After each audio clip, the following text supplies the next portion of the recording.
Klek, bunyi pintu yang terbuka. Tampak Revan masuk ke ruangan Dendi. "Apakah Erwin sudah kembali ke kantor?" tanya Dendi mendongak. Revan menghela napas memberikan selembar kertas berisi foto yang ia bawa. Rahang Dendi mengeras.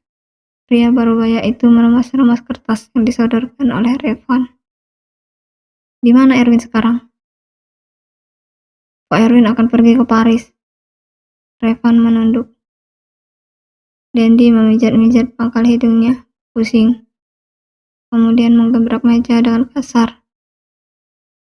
"Persiapkan semuanya. Saya akan pergi ke Paris sekarang juga." "Baik, Pak." Revan mengangguk, kemudian melenggang pergi dari tempat itu. Dendi benar-benar gusar. Air matanya mulai jatuh membasahi pipi. Ia kembali menatap kertas lusuh yang baru saja ia remas-remas. Rasanya seperti mimpi, melihat foto sang menantu menjadi seorang buronan karena kedoknya sebagai mafia kelas kakap jaringan perdagangan manusia dan juga penyelundupan narkoba di Indonesia terbongkar. Anak dan cucunya benar-benar dalam bahaya besar. Apalagi mereka tidak pernah memberi kabar selama pindah ke Paris. Membuat Dendi mulai berpikir yang tidak-tidak. "Ya ampun, anakku." Dendi menggigit bibir bawahnya kuat-kuat. "Ini semua salahku. Ini semua salahku." Dendi memukul-mukul kepalanya sendiri berulang-ulang kali. "Mas, aku pengen ikut."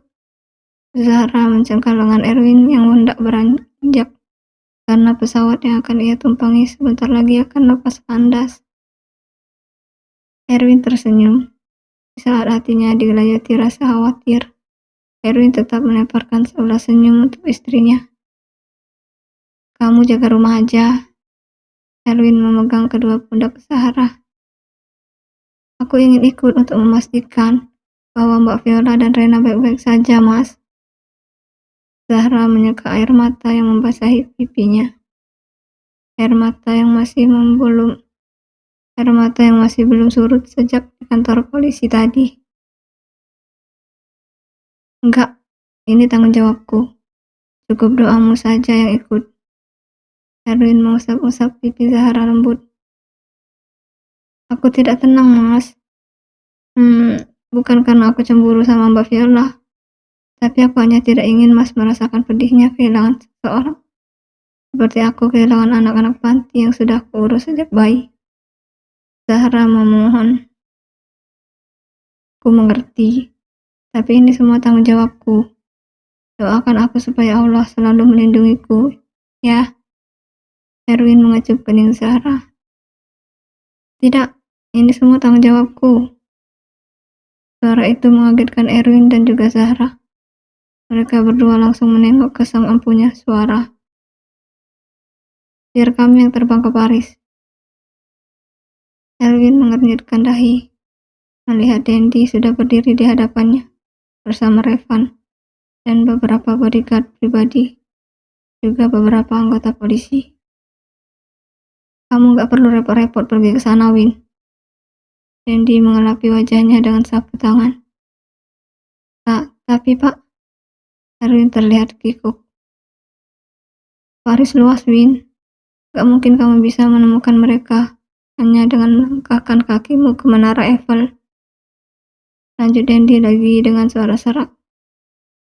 Erwin terdiam.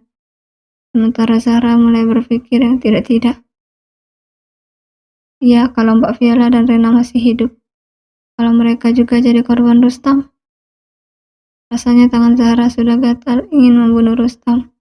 Di tempat itu juga tanpa ampun. Tapi biarkan saya juga ikut ke sana, Pak." Erwin menunduk. "Biarkan saya yang menanggung semuanya, Win. Oh ya, kamu harus profesional dengan pekerjaanmu yang bahkan belum kamu sentuh itu." "Tapi Viola dan Rena berada dalam bahaya, Pak." Erwin langsung menyelah. Dendi tersenyum getir dengan air mata yang senantiasa menetes deras. Sudah lama kan? Sudah lama mereka tidak ada kabar. Selama itu pula mereka dalam bahaya. Ini semua salah saya, Win. Biarkan saya menembus kesalahan-kesalahan saya. Mata Erwin semakin memerah. Saya rindu dengan anak saya, Pak.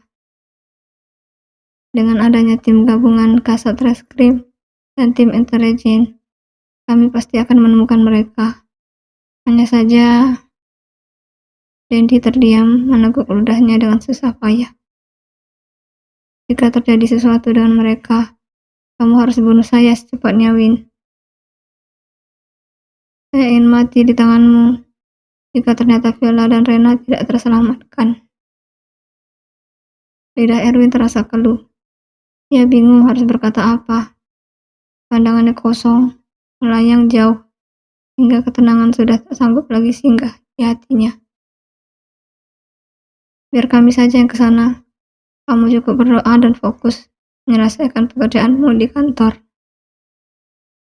Pak, Erwin, tugas kamu adalah membunuhku jika Viola dan Rena tidak selamat.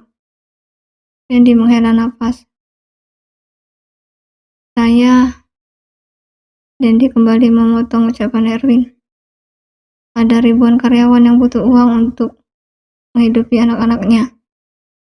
Kamu harus menyelamatkan nasib mereka, Win. Selesaikan pekerjaanmu dulu. Anak saya, Pak. Erwin, kami akan menemukan keberadaan mereka. Dendi memegang pundak Erwin. Revan melirik jam tangannya. 10 menit lagi, Pak. Dendi melayangkan tangannya kepada Revan. Biarkan saya meyakinkan Erwin dulu.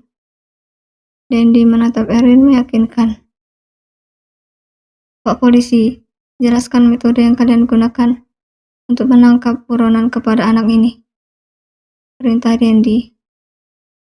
Salah satu anggota Intel berdam singkat.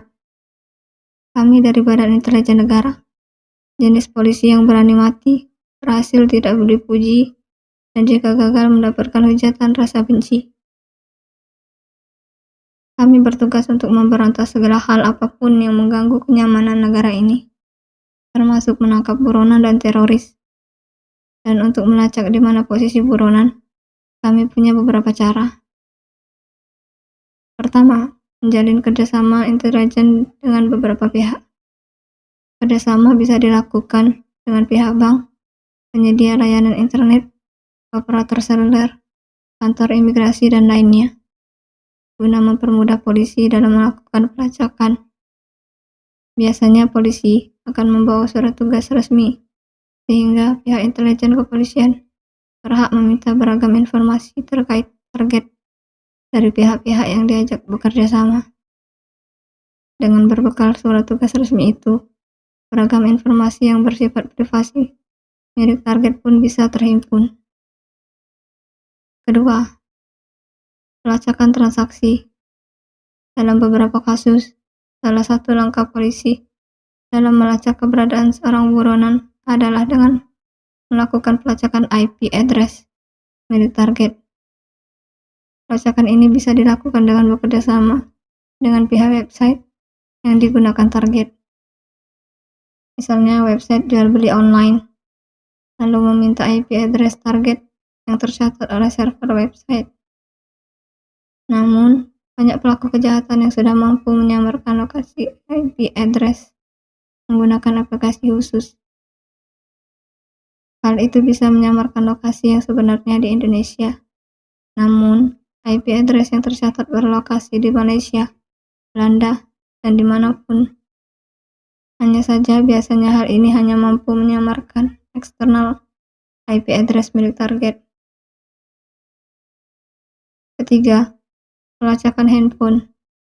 Polisi juga bisa melakukan pelacakan lokasi melalui rekening bank milik target. Polisi akan mencatat rekening bank yang digunakan oleh pelaku, lalu mendatangi bank untuk menghimpun informasi terkait target. Dari pihak bank, polisi bisa mendapatkan beberapa informasi penting milik target, seperti alamat, nama lengkap, tanggal lahir, hingga nomor handphone. Selain itu, polisi juga bisa mendapatkan informasi lokasi-lokasi mesin ATM mana saja yang biasa digunakan target untuk melakukan transaksi. Kemudian GPS, kami bisa menyadap handphone yang digunakan pelaku jika GPS di ponselnya aktif. Erwin terdiam mencermati penjelasan anggota Intel. Semoga dengan penjelasan itu, kamu percaya dengan kami. Doakan saja mereka baik-baik saja. Dandy menepuk-nepuk pundak Erwin, diikuti para rombongannya menuju ke pesawat yang akan segera take off. Zahra menatap punggung rombongan itu yang mulai menjauh. Sementara Erwin masih membeku di tempatnya. Lelaki itu memejamkan matanya pasrah. Selesaikan tanggung jawabmu sebagai CEO Indophone. Zahra mengusap-usap bahu Erwin. Setelah itu, aku akan temani Mas menyusul mereka ke Paris. Erwin mengepalkan tangannya kuat-kuat. Viola menghempaskan tubuhnya pada sofa empuk di apartemen elit milik Rustam di Beijing. Menonton televisi yang sepertinya tidak pernah mati di ruangan itu. Pikirannya begitu kalut. Entah kenapa hatinya menjadi tidak tenang setelah Rustam menjelaskan tentang siapa sebenarnya dia. Rasanya dia ingin kabur dari Rustam. Untuk apa hidup dengan mafia yang selalu melakukan tindakan kejahatan dan selalu diburu oleh aparat keamanan. Tak lama kemudian, perhatian Viola teralihkan pada sosok familiar yang tampil pada layar kaca televisi. Acara TV Berita News Tiongkok yang entah bicara tentang apa, karena Viola tidak terlalu paham bahasa Cina. Namun Viola mengerti bahwa Berita News itu sedang membahas soal tiga CEO smartphone tersukses di dunia. Mata Viola mulai berkaca-kaca, melihat sosok karismatik yang sudah begitu ia rindukan. Air mata Viola luruh, membasahi pipinya. Rena, panggilnya. Rena yang baru saja ke kamar mandi, langsung datang menghampiri Viola. Sini mama pangku, ucapnya. Viola kemudian memeluk Rena yang berada di pangkuannya. Rena langsung menangis haru. Ma, apa ma? Viola mencium puncak kepala Rena sambil menangis, melihat sosok Erwin di layar kaca televisi. Berita news di televisi itu sedang memperlihatkan tiga sosok CEO smartphone tersukses di dunia. Yang pertama adalah Tim Cook, pengelola perusahaan Apple, lalu Lei Jun, pemimpin perusahaan Xiaomi asal Tiongkok sendiri, dan kemudian Erwin Zamzami, direktur utama perusahaan Indophone yang mendunia. Meski Viola tidak mengerti bahasa yang disampaikan oleh presenter berita, tapi Viola cukup cerdas untuk menganalisis topik yang dibahas. Berdasarkan catatan pada laporan tersebut, gaji Lei Jun mencapai angka yang fantastis, yakni sebesar 1,5 miliar dolar Amerika Serikat selama tahun 2018. Jika dikonversi ke dalam rupiah, gaji pimpinan tertinggi Xiaomi ini mencapai angka sekitar 21 triliun. Lalu ketika Tim Cook didaulat sebagai CEO Apple, ia mendapatkan vested stock sebanyak 1,2 juta lembar yang nilainya 136 juta dolar Amerika atau 1,8 triliun. Selama 3 bulan berturut-turut, Apple meraup pendapatan 62,9 miliar dolar Amerika atau 940 triliun rupiah. Angka itu mencatat peningkatan 20% dari tahun sebelumnya. Kemudian Erwin Zamzami, yang merupakan penerus perusahaan mertuanya, bisa meraih omset ke berbagai macam negara tiap bulannya. Erwin mendapatkan penghasilan sebesar 120 juta euro atau 2 triliun selama 4 tahun kepemimpinannya.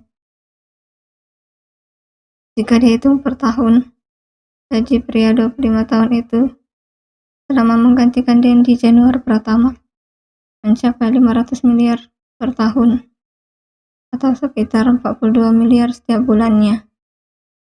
Secara rinci, penghasilan yang ia dapat mencapai 9,8 miliar per minggu atau 1,3 miliar per hari. 3 kali lipat lebih tinggi dari CEO smartphone Indophone sebelumnya. Berkat kejelian dan kecerdasan Erwin, Indophone menjadi ponsel cerdas favorit masyarakat Asia. Bahkan dunia menyaingi Xiaomi dan Apple. Papa ganteng banget, Ma. Aku pengen meluk Papa. Rena benar-benar tidak bisa mengontrol kerinduannya. Bella menangis terisak-isak, menyesali perbuatannya karena telah menyakiti pria paling hebat di hidupnya.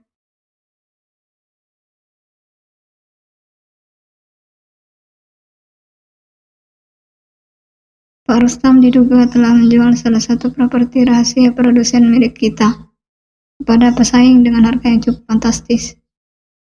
Ucap Presiden Indophone yang merupakan pria keturunan Cina bernama Kung Fu menunjuk gambar pada sorot layar proyektor. Seluruh staf-staf penting perusahaan smartphone Indophone mengamati dengan seksama penjelasan dari Kung Fu. Tak terkecuali CEO mereka, Erwin Zamzami. Sehingga peluncuran smartphone versi terbaru kita mengalami kerugian yang cukup besar. Karena selain membocorkan rahasia desain Indophone versi 06 kepada salah satu pesaing kita, situs resmi penjualan kita juga diserang hacker dengan mudah karena dimotori oleh Pak Rustam. Hal itu membuat seluruh pendapatan penjualan yang ditransfer para konsumen via online yang seharusnya masuk ke dalam rekening kita malah masuk ke rekening Pak Rustam. Tanpa sadar, Pak Rustam sudah merubah rekening pembayaran konsumen pada situs resmi kita di dalam rekeningnya sendiri. Tak hanya itu, Pak Rustam juga mampu menghack ponsel produk kita yang sudah dibeli oleh konsumen karena dia telah menanamkan sebuah sistem operasi mencurigakan pada produk kita. Sehingga apabila konsumen menginstal aplikasi banking pada ponsel, Pak Rustam akan dengan mudah meretasnya dan menguras isi rekeningnya itu. Itu akan berefek buruk pada produk Indophone versi 07 yang akan kita luncurkan. Karena bukan tidak mungkin banyak pelanggan yang berpindah ke produk lain karena kecewa dengan ketidakefektifan ponsel pintar yang kita edarkan. Sesuai arahan dari CEO kita, Erwin Zamzami, saya ingin Wakil Presiden Desain Produk Thomas Arial, Direktur Penelitian dan Pengembangan Wu Xianfeng, dan Sekretaris Manajer Revan Alvino fokus membenahi produk baru yang akan kita luncurkan dan menggantikan produk versi 06. Sementara staf-staf yang lain fokus melayani keluhan-keluhan pelanggan dan menghandle kesalahan-kesalahan yang terjadi pada produk versi 06 yang sudah dikonsumsi pelanggan dengan mengomandoi customer service kita.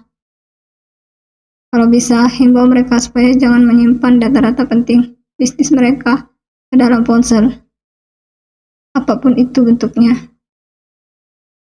Mari kita bekerja sama untuk kejayaan perusahaan ini.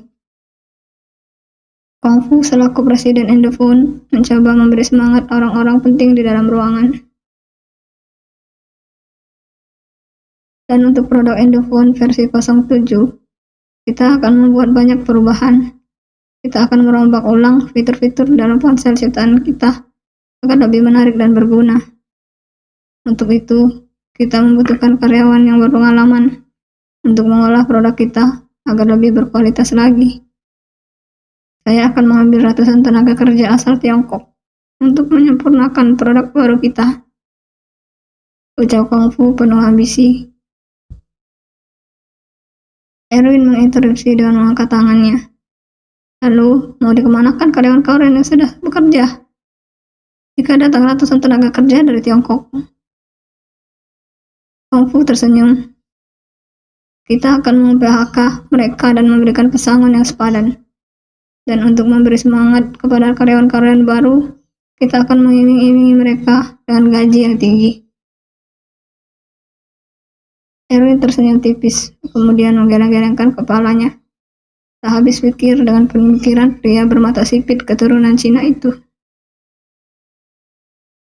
Perusahaan itu didirikan bukan untuk menebalkan kantong para pendirinya, tapi untuk membuka lapangan kerja bagi rakyat Indonesia. Kenapa mereka malah di-PHK dan diganti dengan pekerja luar negeri?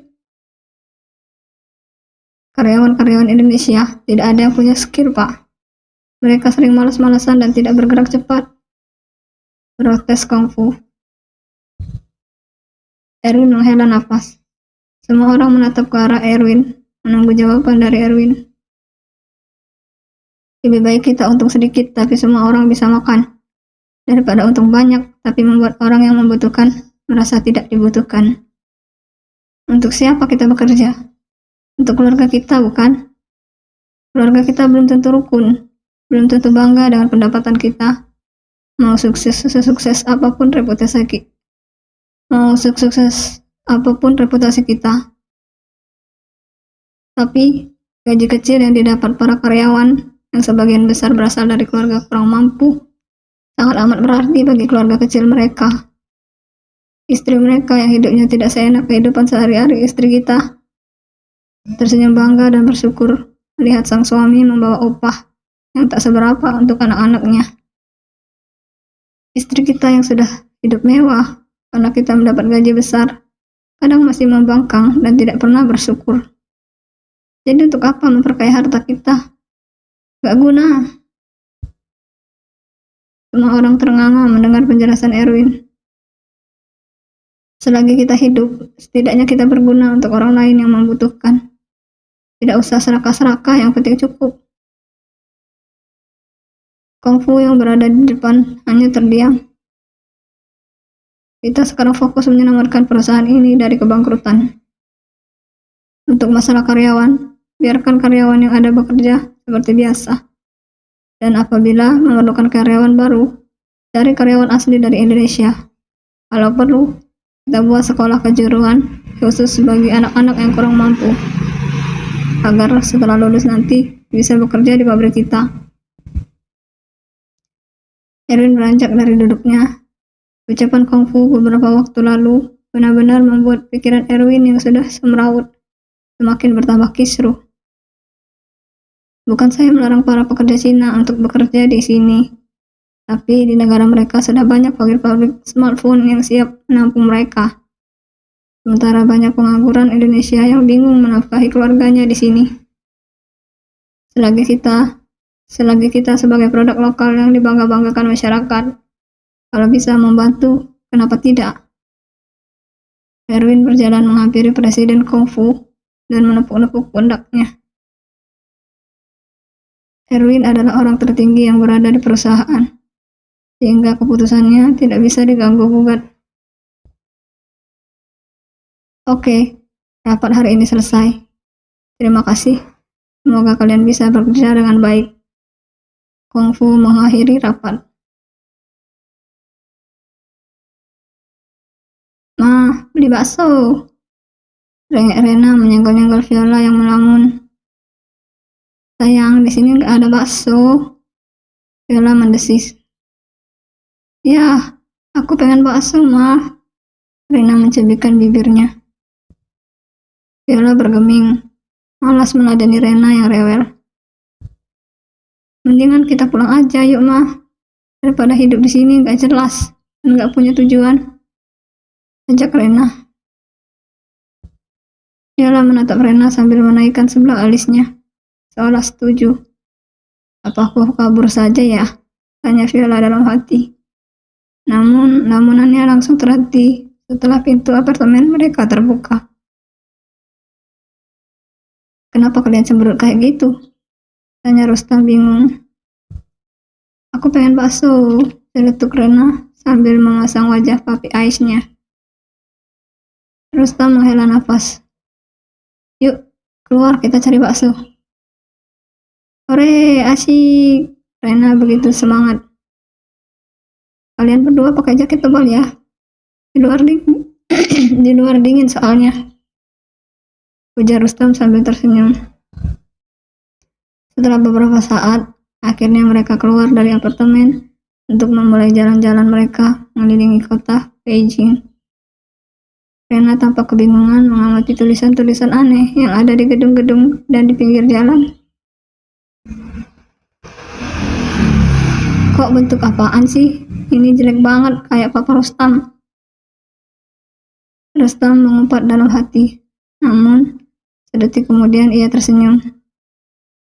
"Ini huruf Cina, bentuknya kayak gini emang. Berbeda dengan huruf abjad yang digunakan di Indonesia dan Paris, yang menggunakan abjad ABCD." Rustam menjelaskan kepada Rena. Mulut Rena membentuk huruf O sambil mengangguk-angguk. Rustam melirik Viola yang terdiam. Tidak seperti biasanya, sebelum Rustam mengaku kalau dirinya adalah seorang mafia. Kasih sayang Viola kepada Rustam seolah luntur. "Kamu kenapa sih? Cemburu terus? Rena aja ceria kok." Viola melirik arah Rustam dan Rena yang berada di gendongannya. Kemudian kembali melanjutkan langkahnya dengan malas. "Papa bisa baca huruf-huruf yang ada di toko itu nggak?" tanya Rena sambil menunjuk plakat berhuruf Cina yang berada di atas gedung. "Enggak lah, Papa nggak sekolah di sini." "Rena bisa baca." "Apa?" tanya Rustam pura-pura penasaran. "Sengso, saiso, seso," ucap Rena tidak jelas, meniru bahasa orang-orang yang berlalu lalang di sekitarnya. Rustam dan Viola menahan tawa. "Kalau diartikan jadi bahasa Indonesia?" Kami pengen pulang ke Indonesia." Rena nyengir kuda. Rustam menghentikan tawanya seketika. "Sepertinya aku harus cepat-cepat menyingkirkan bocah berbah ini," pikirnya dalam hati. "Ya, pulangkan kami. Kami kangen sama orang-orang rumah." Viola akhirnya membuka suaranya dengan nada ketus. Rustam tersenyum kikuk, kemudian mencubit hidung mancung Viola. "Jangan sekarang ya, situasinya sedang genting." "Sampai kapan?" Rustam terdiam. "Gak akan pernah," jawabnya dalam hati. "Gak ada toko penjual bakso." Ucap Rustam mengalihkan pembicaraan. "Ya, adanya di toko pojok rumah nenek. Kita pulang aja yuk." "Ah, ribet," Rena mendesis. "Kita makan ayam bakar aja ya," ajak Rustam menunjuk pedagang yang menjual ayam panggang yang utuh berbentuk ayam kecil. "Bakso." "Rena," tegur Rustam. "Bakso, aku pengen bakso. Pokoknya bakso." Setelah pulang dari kantor, Erwin memutuskan untuk mampir ke warung ayam gepreknya. Seperti biasa, dagangan yang mereka jual diserbu para pelanggan. Bahkan Zahra, Fitri, dan juga Vina sampai harus menggelar tikar di depan teras, saking padatnya pelanggan yang ingin makan. Erwin tersenyum melihat para pelanggannya memakan ayam geprek dengan lahap. Bukan karena nasib Erwin yang mujur karena tiba-tiba warungnya ramai, tapi karena kecerdasan Erwin memberikan nama yang unik untuk warungnya, sehingga membuat para pelanggan penasaran dan ingin makan di warung makan yang didirikan Erwin. Sampai-sampai warungnya didatangi oleh beberapa YouTuber dan membuat rumah makan selingkuh semakin melejit dan dikenal banyak orang. membuat Nisa Sabian pun tertarik mencicipi menu yang dimasak oleh Zahra. Seluruh anak-anak panti asuhan yang bekerja di warung makan berbondong-bondong menyalami Erwin. Erwin tersenyum ramah. Pria itu melipat lengan panjangnya sampai, "Saya boleh bantu-bantu?" tanyanya. "Gak usah, Kak. Gak apa-apa. Saya senang meracik makanan di atas piring." Erwin membantu beberapa anak-anak panti yang sibuk meracik makanan dan bumbu-bumbu di atas piring. Bahkan Erwin tetap membantu sampai warung makan itu tutup jam 9 malam. Padahal rasa lelahnya mengurusi perusahaan belum sempat pulih. Tapi Erwin seakan ingin menyibukkan diri daripada rasa khawatirnya kepada Rena menyerang ketenangannya kembali. Kini Erwin dan Zahra sudah berada di dalam mobil, hendak pulang menuju ke kontrakan. "Pak Dendi udah ngasih kabar, Mas?" tanya Zahra sambil menyandarkan tubuhnya pada kursi penumpang. Erwin yang sedang sibuk menyetir hanya menggeleng pelan. "Belum." Pria itu tampak kusut sehabis membantu Zahra. "Aku tunggu kabar baiknya." Zahra mengusap-usap bahu Erwin. "3 hari lagi mungkin aku sudah selesai mengurusi pekerjaan kantor. Setelah itu akan pergi ke Paris." "Aku ikut, Mas." "Gak usah, kamu tunggu rumah aja." Erwin melirik Zahra sekilas. Mereka berdua sudah sampai di kontrakan. Mobil Erwin setiap harinya terparkir di depan jalan karena halaman rumah mereka tidak cukup. Erwin langsung menjatuhkan tubuhnya ke ranjang, terlihat sangat kelelahan. Zahra sampai kasihan melihat Erwin. "Udah salat Isya, Mas?" tanya Zahra lembut. "Oh iya, aku mandi dulu." Erwin langsung beranjak dari posisinya mengambil handuk untuk cepat-cepat mandi dan menunaikan sholat. Baru kemudian ia akan lega beristirahat karena tidak punya tanggungan lagi. Sementara Zahra merasa malas mandi dan hanya mencuci muka di wastafel dapur. Perempuan itu mengganti gamisnya dengan baju tidur Doraemon. Jika bercermin, Zahra merasa masih pantas disebut anak SMA. Imut sekali. Zahra melamun memikirkan sesuatu. Memikirkan nasib Viola dan Rena yang berada di Paris bersama mafia keji itu. Apakah mereka baik-baik saja? Mungkinkah Rustam tega menjadikan mereka sebagai korban? Dan apa mungkin Rustam membahagiakan Viola dan Rena di luar negeri? Ada beberapa kemungkinan-kemungkinan yang memenuhi pikiran Zahra. Kemungkinan pertama adalah Viola dan Rena kembali, namun dengan penuh perjuangan dan pengorbanan untuk merebutnya dari Rustam. Akan ada baku hantam dan baku tembak antara polisi dan para mafia yang dipimpin oleh Rustam. Pasti ada salah satu pihak yang luka-luka maupun korban jiwa. Karena tidak mungkin jika Rustam diam saja melihat polisi hendak menangkapnya dan merebut Viola darinya. Mengingat reputasinya adalah seorang mafia keji dan bengis.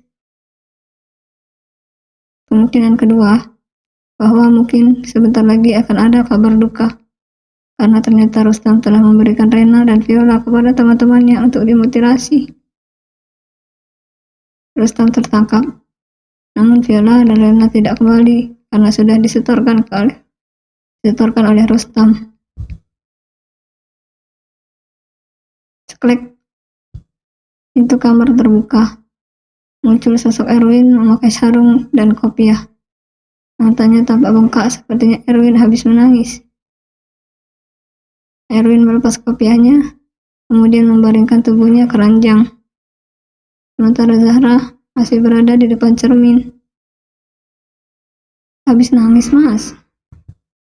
tanya Zahra. Perempuan yang masih berumur 18 tahun itu memang ngeselin. "Iya, aku tadi habis doa," jawab Erwin lesu. "Kamu pasti capek, aku pijitin ya." Zahra menawarkan diri menjadi tukang pijit. "Gak usah," jawab Erwin menata bantal agar Zahra segera berbaring di sebelahnya. Kenapa? Tanya Zahra bingung sembari berbaring menghadap ke Erwin dan mengamati wajah tampan suaminya itu. Kamu kan juga capek. Erwin mengusap-usap puncak rambut Zahra. Kamu nanti bangunin aku aja kalau udah jam 2. Mau sholat tahajud. Zahra merapatkan tidurnya dengan Erwin. Sambung.